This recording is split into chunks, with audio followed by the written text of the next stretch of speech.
Vamos lá, gente, para mais um vídeo. Não esquece aí de se inscrever no canal, deixar um joinha, deixa um comentário aí também. E para justamente para você que quer aprender um pouquinho mais. Hoje a gente vai falar de quadrinhos e a construção da história e do espaço geográfico dentro desses quadrinhos. A gente vai tentar se ater a dois períodos principalmente, que é o período da Segunda Guerra Mundial e o período da Guerra Fria, para a gente entender como os quadrinhos abordam isso daí. Quadrinhos. Como assim, Leandro? O que você está querendo dizer? Bom, para quem e já foi meus alunos, sabe que eu costumo trabalhar e fazer esse vínculo. Até porque os quadrinhos fazem esse vínculo. E a gente vai ver aqui como é que esse vínculo é feito. Dá pra gente aprender muito com quadrinho. Quadrinho não é coisa de criança, coisa do tipo que você pensa, não. É uma arte que tá aí apresentando para vocês vários conteúdos importantíssimos que a gente apresenta dentro de sala de aula. Vamos lá, vamos entender isso aí. Bom, por exemplo, a Segunda Guerra Mundial, a gente sabe aí que a Alemanha ela vai ela vai estar naquele período de meio que revanchismo, porque a Alemanha é a principal derrotada também lá na Primeira Guerra Mundial, quando fez parte da Tríplice Aliança junto com a Itália e o Império Austro-Húngaro. E assim, aquele fumo que a Alemanha toma lá faz com que ela tenha que devolver uma enorme quantidade de territórios que ela havia conquistado para a França, para a Inglaterra, para os vencedores da Primeira Guerra Mundial. Ela tem que assinar alguns tratados aí para não tá aumentando, produzindo novas armas e exércitos, e também tem que pagar uma indenização monstruosa. Então, a Alemanha está lá, triste, desiludida, sem vontade de cantar uma belíssima canção, até que a gente tem, em 1936, a chegada da ascensão do Adolf Hitler no poder. O Hitler, que havia tentado tomar o poder da Alemanha num período anterior a esse de 1936, dentro de uma cervejaria, ele acaba preso aí dentro da cadeia, ele vai escrever o livro que é o Mein Kampf, Minha Luta. E ali ele vai falar raça uma porrada de vez, vai falar mal do comunismo lá da União Soviética, vai falar. Mas, meu Deus do céu. O cara vai exaltar principalmente a raça ariana, no caso, a qual pertence os alemães, os austríacos, e colocar eles num período, num patamar de superioridade frente às outras raças humanas que ele acredita existir no mundo inteiro. E ele acredita que essa raça ariana é superior a todas as outras, e aí a gente entra na ideia de espaço vital, que é proposta por Friedrich Hatzel, que é a ideia de que se você não se você é superior à sociedade que está do teu lado, você tem basicamente o direito de tomar as terras que possuem recursos vitais para a sobrevivência do seu povo, do outro povo, já que você é superior a ele. Então, junta toda essa ideia e a gente tem ele exaltando quem é o alemão e fazendo com que aquela população alemã fique feliz de escutar que ela é superior. Afinal de contas, a Alemanha está ainda numa situação ruim depois de ter perdido a Primeira Guerra Mundial. A gente está num sentimento triste da Alemanha. E aí a gente tem alguém exaltando o povo alemão e fazendo ele crescer. É onde a gente vai ter os primórdios aí, os ideais do nazismo, que vai, principalmente levando em consideração que a gente já tem um surgimento do fascismo na Itália, e aí o nazismo vai incorporar os elementos fascistas, que é o nacionalismo exacerbado, aquele que não é aquela coisa ditatorial. Se você é contra aquilo que eu estou tentando determinar, você está indo contra o que é ser alemão, o que é o bem do país. Então, é uma coisa extremista, e vai fomentando na cabeça do povo alemão uma, uma, uma, uma vontade, um patriotismo gigantesco, assim como estava fazendo o fascismo na Itália. Então a gente tem aí a construção do nazismo e depois a invasão da Polônia em 1939, que vai dar início à Segunda Guerra Mundial. Tá, mas onde é que está entrando os quadrinhos aí que você não disse nada disso? Vou apresentar algumas coisinhas. Olha só, por exemplo, Pensando que eu vou falar logo de Capitão América, essas coisas, ainda não. Esse quadrinho aqui se chama Maus. Ele fala justamente da Segunda Guerra Mundial, é um conto com uma narrativa comovente sobre o Holocausto, onde os alemães são representados como gatos, os ratos, no caso, são os judeus, os poloneses acho que são representados como porcos, os americanos como cachorros, mas enfim, a maior parte do quadrinho vai apresentar os ratos, que são os judeus, é do ponto de vista de um artista que está escrevendo, no caso, o artista que eu estou falando já é a história daqui do livro, tá? A gente tem um ratinho, um rato, que é o. Tá escrevendo um livro sobre a Segunda Guerra Mundial e o pai dele é sobrevivente do Holocausto, um judeu. Que inclusive não é daqui não. Ele demonstra preconceito. O pai dele vai morar nos Estados Unidos. Aí tem uma parte que tem um cachorro negro, de pele negra, que está tentando ajudar ele nas compras e ele acha que o cachorro negro vai roubá-lo e tudo mais. Então, mesmo a experiência do nazismo não cessou o preconceito racial, por exemplo. A gente tem. Cara, o livro é fantástico. Essa história é uma história em quadrinhos fantástica, fantástica, fantástica. Muito comovente, emocionante e bem simples todo o trabalho da história, que vai contando como o pai do rapaz sobreviveu ao Holocausto. Ele vai contando a história pro filho. E o filho, ele vê o preconceito do pai, não entende algumas coisas. O pai é um judeu carrancudo. E mostra, cara, mostra essa parte da Segunda Guerra Mundial de uma maneira bem até pesada, às vezes, na história em quadrinhos. Então, é uma maneira interessantíssima de você estar aprendendo sobre as coisas que ocorreram com relatos até reais sobre. Foi vencedor, cara. Esse aqui é vencedor do prêmio Pulitzer, cara. Esse quadrinho, pra você ter uma ideia. Mas não é só ele. Vamos para heróis que vocês conheçam mais. A capa do Capitão América, agora sim, do Capitão América número um é ele dando um soco na cara do Hitler. Então, o bandeiroso aí,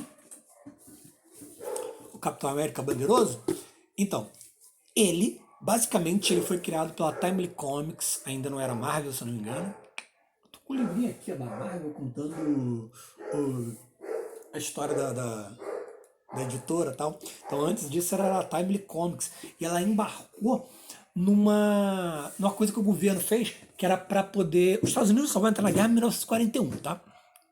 Ele vai entrar nessa Segunda Guerra em 1941 por conta justamente do ataque japonês à base militar de Pearl Harbor, que está ali na Oceania, né, perto que fica no Havaí.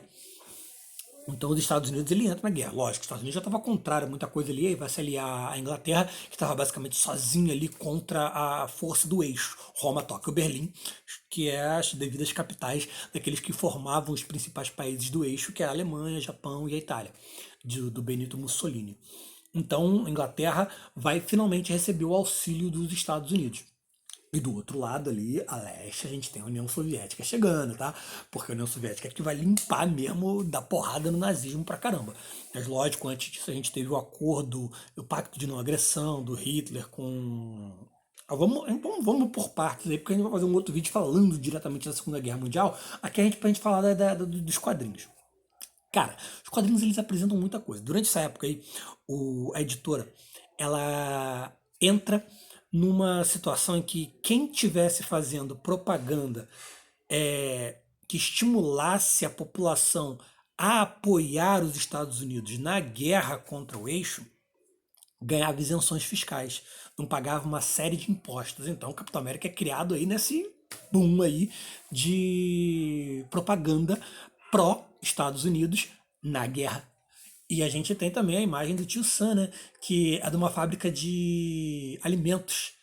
E aí acaba o tio Sam sendo uma figura, que ele apontando assim para frente com aquela cartola, tá apontando assim para frente, o exército norte-americano precisa de você e tal. Então, E não é só o Capitão América que está nesse universo aí da Segunda Guerra Mundial.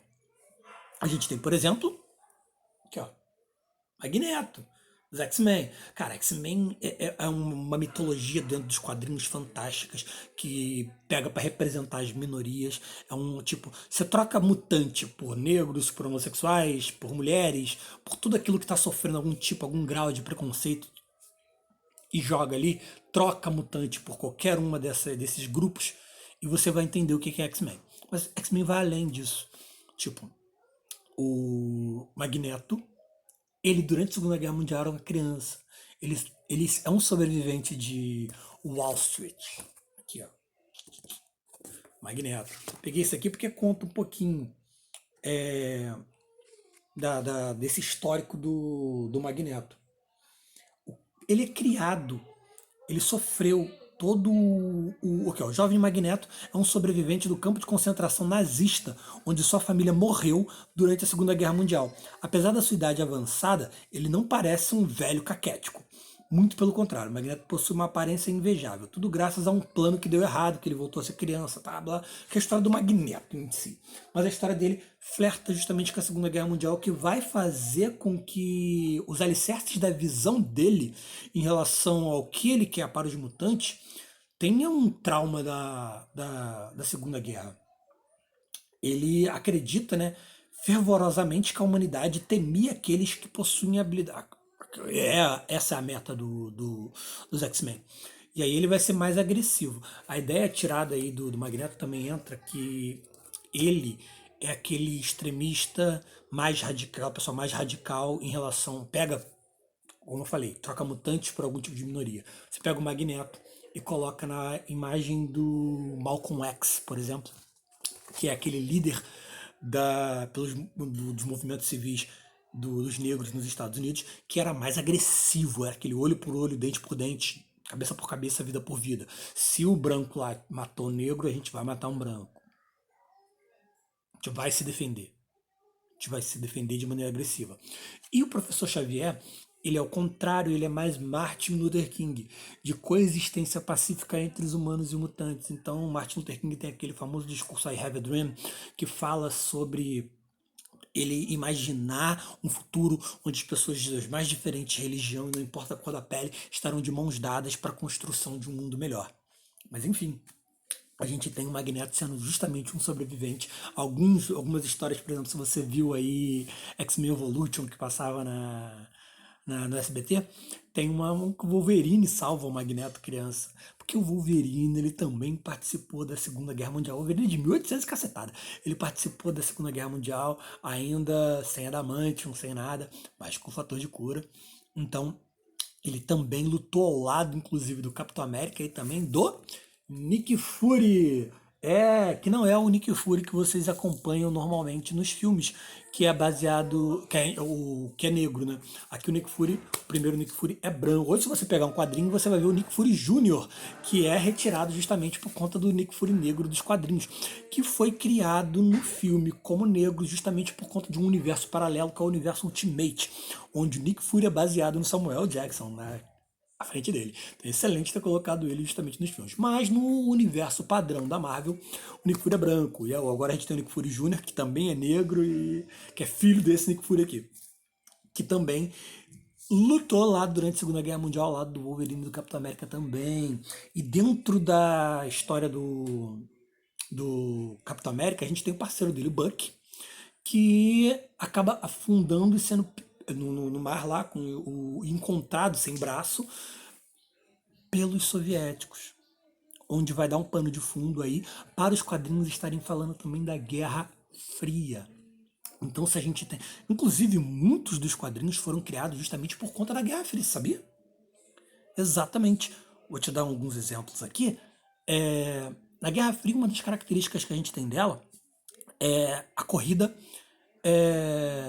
armamentista, com o desenvolvimento de armas cada vez mais poderosas. Por quê? Porque a Segunda Guerra Mundial ela termina com as duas bombas atômicas sendo jogadas na cidade de Hiroshima e Nagasaki.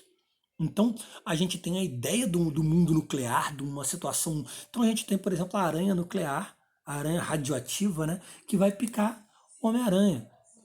como diz a música de abertura do desenho antigo, que eu adoro a regravação do Ramones, vale aí a dica, Spider-Man, Radioactive Blood, o sangue radioativo que dá a ele poderes de aranha, que ele foi picado por uma. Hoje em dia mudaram, né? Porque aquela aranha daria câncer para ele, na verdade.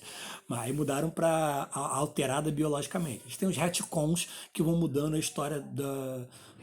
Mas basicamente foi criado nesse período. Assim como o Quarteto Fantástico e Hulk. O Hulk, peguei aqui, ó. O Hulk, a explosão de uma bomba, a bomba gama, era justamente o Bruce Banner está promovendo a criação de uma arma durante a Guerra Fria para os Estados Unidos contra a União Soviética, já que o período da Guerra Fria é justamente essa guerra que, que não aconteceu, né? Tínhamos um momento de tensão constante em que Estados Unidos e União Soviética podiam entrar em guerra a qualquer momento. Esse período diretamente depois da Segunda Guerra Mundial, onde os Estados Unidos e a União Soviética tinham armas nucleares. E o desenvolvimento de armas cada vez mais poderosas, a gente tem o Bruce Banner tentando desenvolver uma arma, causando um acidente, quando ele vai salvar o Rick Jones, e a bomba explodindo e transformando ele nessa arma humana que é o Incrível Hulk. E a gente tem também, por exemplo, outro que surgiu lá na Segunda Guerra Mundial, Hellboy! Também, que foi num ritual que os nazistas estavam fazendo para invocar uns diabos lá para ajudar eles. E a gente tem os aliados norte-americanos encontrando, né? O Hellboy vai ser criado lá nos Estados Unidos. E a gente tem também o Quarteto Fantástico, como eu estava falando, porque durante a Guerra Fria a gente tem a corrida aeroespacial. Então a gente tem a ideia, no momento de Guerra Fria, que a gente tem a chegada do homem na Lua, aonde a gente tem, primeiramente, a União Soviética sai na frente, né, com Yuri Gagarin, que é o primeiro homem a ver o nosso planeta do espaço, e depois a gente tem os Estados Unidos respondendo, mandando o homem para a Lua, que ele vai colocar a bandeira lá, Estados Unidos, boladão, país que vem, tá aí, estamos à frente da União Soviética. E nos quadrinhos a gente tem uma família que vai viajar para o espaço, que é justamente a família que é formada por uma família e um amigo, né? Que é o Red Richards, a Sue Storm e o Johnny, que é irmão da Sue, a Sue, futura esposa do Red Richards, e o amigo deles, Ben Green, que vão ser respectivamente o Senhor Fantástico, a Mulher Invisível, o Tocha Humana e o Coisa, que vão ganhar poderes indo para o espaço. No quadrinho deles, no original, fala que os Estados Unidos está disputando, mas não fala União Soviética, mas é claro que a gente está falando da União Soviética, a gente está no período de Guerra Fria, que vai estar falando justamente do que eles estão nessa corrida espacial com uma potência estrangeira, que é justamente a União Soviética. Um outro quadrinho famoso pra caramba, né, passa durante a Guerra Fria, é a Watchmen. Exatamente. Inclusive, o risco dentro do quadrinho do Watchmen da guerra, da Terceira Guerra Mundial dos Estados Unidos e União Soviética entrarem em guerra era muito maior, e principalmente pelo surgimento do Dr. Manhattan, que, tipo, os Estados Unidos tinham o seu super-homem. A gente tem os heróis dentro do universo do Watchmen, que são os vigilantes, só que ninguém tem poder ali. O único que vai ter poder é o Dr. Manhattan, que é poder até demais. E, no caso, temos uma diferença do filme do quadrinho, spoiler aí, tá? Pra quem não viu, queira ver. Mas eu já adianto aí que vai ter spoiler aqui.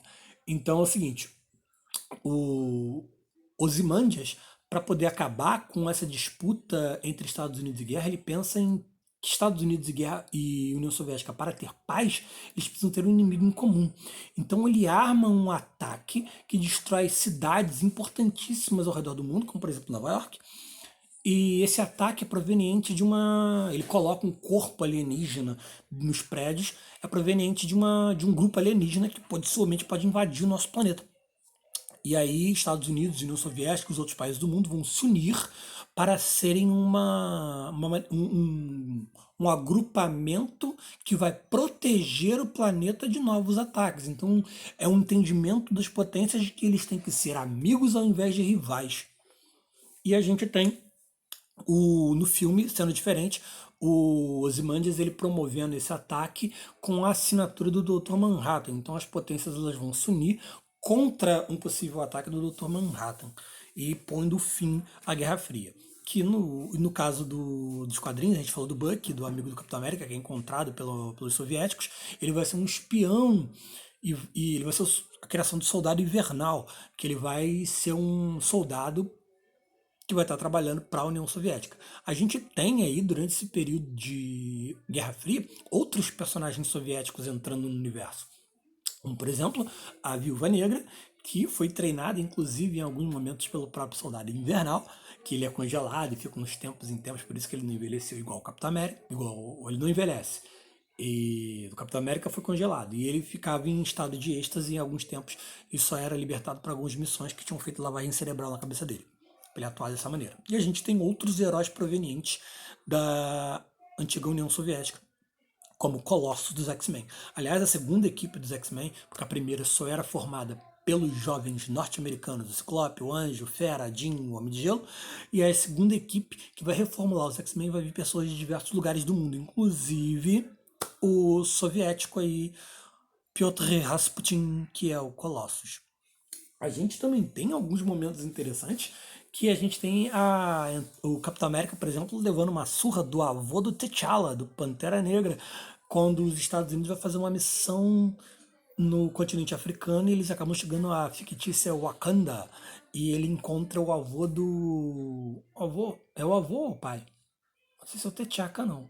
Acho que é o avô. Do Pantera, e o Pantera dá uma surra no Capitão América, que vocês sabem aí, o Wakanda é monárquica e passa de pai para filho aí o manto de Pantera Negra. Lógico que tem no quadrinho tem um negócio a mais, né? Tem uma disputa.